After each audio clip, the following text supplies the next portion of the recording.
RSS के headquarter Nagpur में 52 साल तक हिंदुस्तान का तिरंगा नहीं लहराया गया। वो जिन गतिविधियों में लगी रहती है उसका भी एक इतिहास। संविधान सम्मत काम नहीं हो, संविधान का राज नहीं चले, आरक्षण को धूमिल कर दिया जाए, जो कुछ भी हिस्सेदारी मिलती है गरीब वर्गों को वो कम कर दिया जाए, क्योंकि आपकी विचारधारा जो है उसका हम लोग को एहसास है।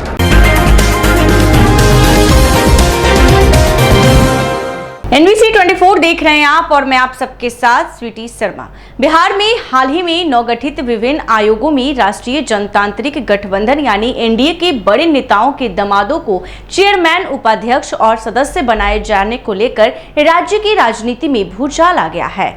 विपक्ष इस मुद्दे पर नीतीश सरकार पर हमलावर है। ऐसे में कांग्रेस विधायक दल के नेता शकील अहमद ने भी बड़ा बयान दिया और कहा कि बिहार सरकार में आरएसएस कोटा नियुक्ति बहुत ही शर्मनाक है। बिहार सरकार यह बताए कि नियुक्तियां में आरएसएस का कितना कोटा है। इस आरएसएस कोटा से हो रही नियुक्ति में दलितों, अति पिछड़ा और महिलाओं, गरीबों की कितनी हकमारी हुई है। हमारे नेता राहुल गांधी शुरू से ही कहते आ रहे हैं कि बीजेपी की सरकार में सभी नियुक्तियां आरएसएस कोटा से हो रही है। बिहार के सुपर मुख्यमंत्री दीपक कुमार और दोनों उप मुख्यमंत्री बताएं कि आरएसएस का quota OBC, SC, ST, EWS में दिया गया है अथवा अलग से निर्धारित है। क्या कुछ कह रहे हैं शकील अहमद, सुनिए। राष्ट्रीय स्वयं सेवक संघ आरएसएस एक तारीखी नाम है और इसकी तारीख से जुड़े हुए कई अध्याय हैं। आरएसएस को सबसे पहले उसकी गतिविधियों को बैन देश के गृह मंत्री सरदार पटेल जी ने किया था। आरएसएस के हेडक्वार्टर नागपुर में 52 साल तक हिंदुस्तान का तिरंगा नहीं लहराया गया।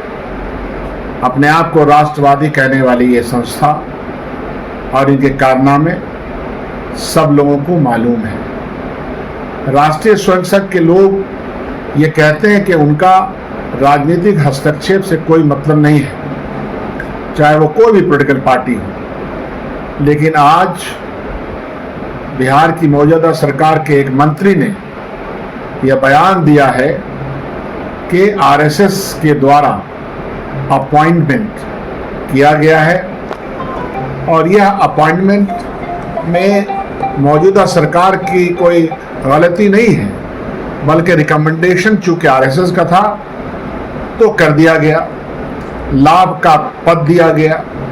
सवाल यहीं से शुरू होता है कि क्या आरएसएस जो कहती है, हम तो ये जानते हैं उसका इतिहास, पूरा इतिहास जानते हैं, उसमें कोई लंबी चर्चा करने का आवश्यकता नहीं है।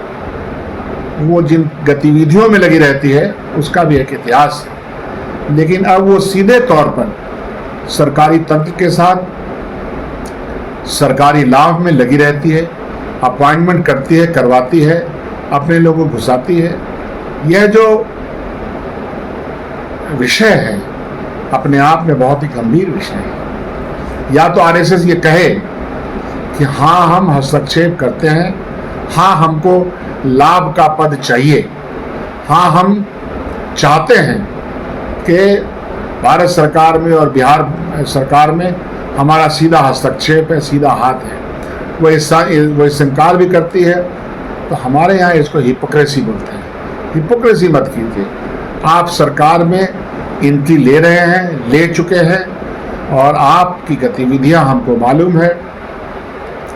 आपके समय में ये पिछला 11 साल जिसमें आपको सरकार मिला और अटल बिहारी वाजपेयी की, मरहूम अटल बिहारी वाजपेयी के ज़माने से लेकर आज तक जब जब सरकार में आप हैं तो आपने यह प्रयास किया है कि संविधान सम्मत काम नहीं हो, संविधान का राज नहीं चले, आरक्षण को धूमिल कर दिया जाए, जो कुछ भी हिस्सेदारी मिलती है गरीब वर्गों को वो कम कर दिया जाए, क्योंकि आपकी विचारधारा जो है उसका हम लोग एहसास है। आपकी विचारधारा चंद % लोगों के लिए है। आपकी विचारधारा ने ही गांधी जी की हत्या में अपना रोल प्ले किया। ये सब इतिहास का विषय है, मैं चर्चा में इस पर ज़्यादा नहीं जाना चाहता, लेकिन जो फैक्ट है, जो किताबों में है, जो इतिहास में है, और यह पढ़ने लेना चाहिए। आरएसएस के ऊपर जब बैन लगाया सरदार पटेल जी ने, तो उन्होंने जो आरएसएस के चीफ को चिट्ठी लिखी थी, वो क्या चिट्ठी थी, उसमें क्या शब्द कहे गए थे। तो सीधा साधा ये बात है कि बिहार सरकार को इन सब कामों से परहेज करना चाहिए, लेकिन वो परहेज नहीं करेगी। हम इसकी घोर निंदा भी करते हैं और विरोध भी करते हैं।